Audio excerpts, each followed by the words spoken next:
RSI, that is Relative Strength Index, is an indicator used in technical analysis.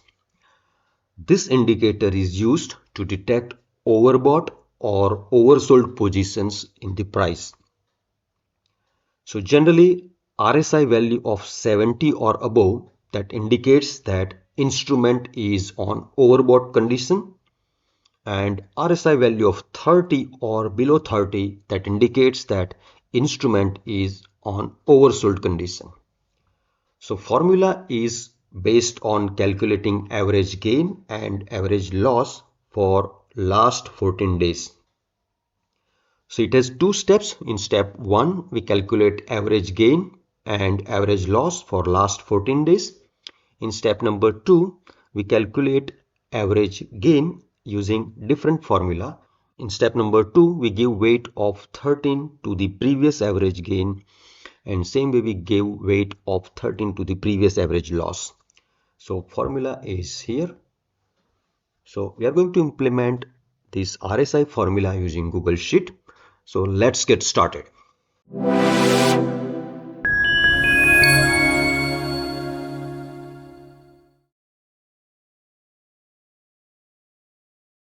So first we need closing price of a stock.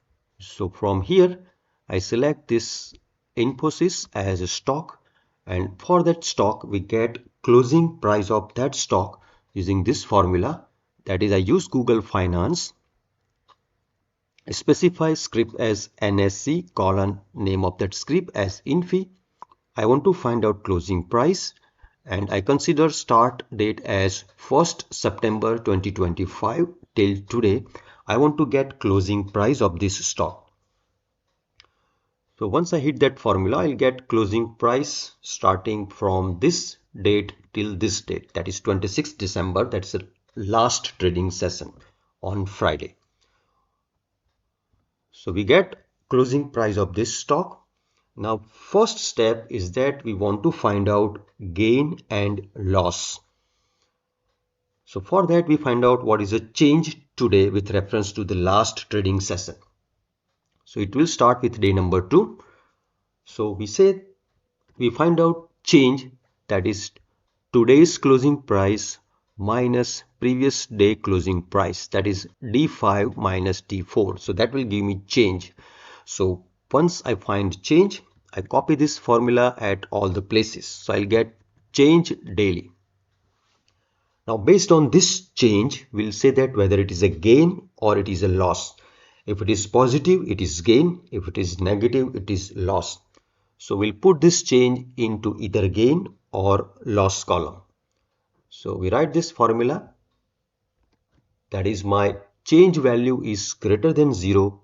We put it as E5, that is gain, otherwise it will be 0.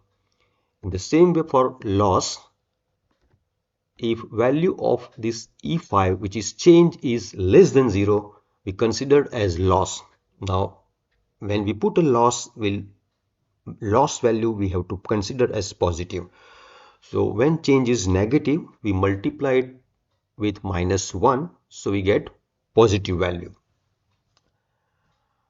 If it is above 0, then obviously it is not a loss, so we consider as 0.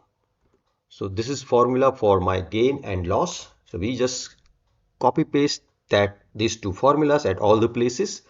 We get gain and loss for each day. The next step is to calculate average gain. We will be able to calculate average gain for 14 days on day number 15.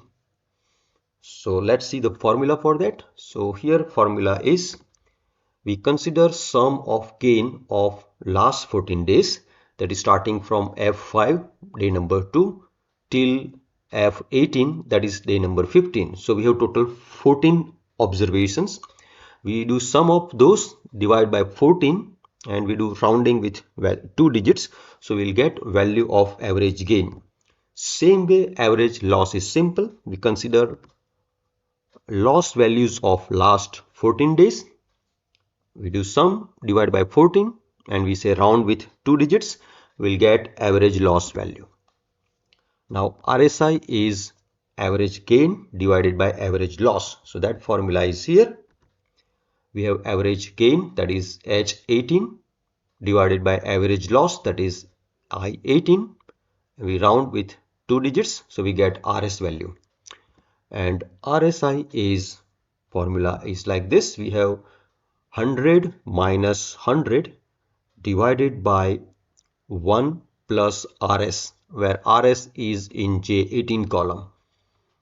So this is the formula which I showed you here. This formula, so that we have done in step number 1, which is this. So this is my step 1. Now step 2 differs little bit as I discussed earlier. So let's see that step number 2. So for average gain, formula is this. We consider previous average gain. So my previous average gain, right now I'm writing formula in row number 19. So my previous value will be in row number 18. So we consider previous average gain, that is in H18. You multiply with 13, then you add current gain, that is my F19, and I divide by 14 to get average value, and we take round with 2 digits. That will give me average gain for step 2 RSI calculation. Same way I calculate average loss.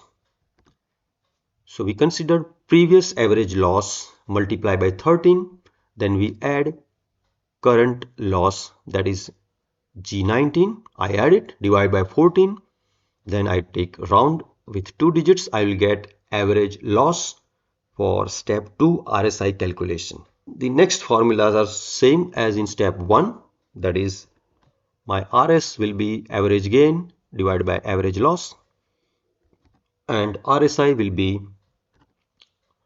100 minus 100 divided by 1 plus RS.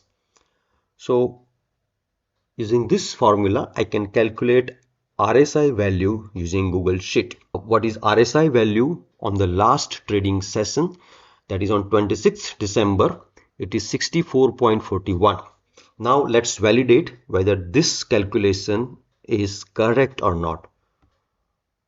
So we check it on different sites. First is say trendline.com. There we find for Infosys, its value is 64.4 as RSI value, which is matching with our value. On Money Control also we find RSI for 14 days, it is 64.40. So that is matching with our value. On investing.com we find RSI 14 as some different value. So that will depend on how that RSI is calculated. The correct formula is what we have used here, where we consider the average gain and loss calculation. We multiply last average gain by 13 and we add current gain. And same way we do it for loss. So that's a correct way for calculating RSI. So here they get some different value, and on say ET Money also we find that RSI is matching with our calculation. Now once we have created this sheet, you can easily calculate for any other script by just changing value. Say instead of Infosys, suppose I want to get it for say Tata Steel. I use it, and you'll see that shortly you'll get RSI calculation for the Tata Steel, which is say 49.24. So in this way you can use Google Sheet for calculating RSI, and we can use this value for performing stock analysis. Maybe we can put some trigger that when this value reaches, I want to get informed using some email or some kind of automation we can do. So that's an advantage of using Google Sheet. Hope you like this video. Let me know in the comment section how this video was useful to you. Thanks for watching and happy learning. We'll see you in the next video.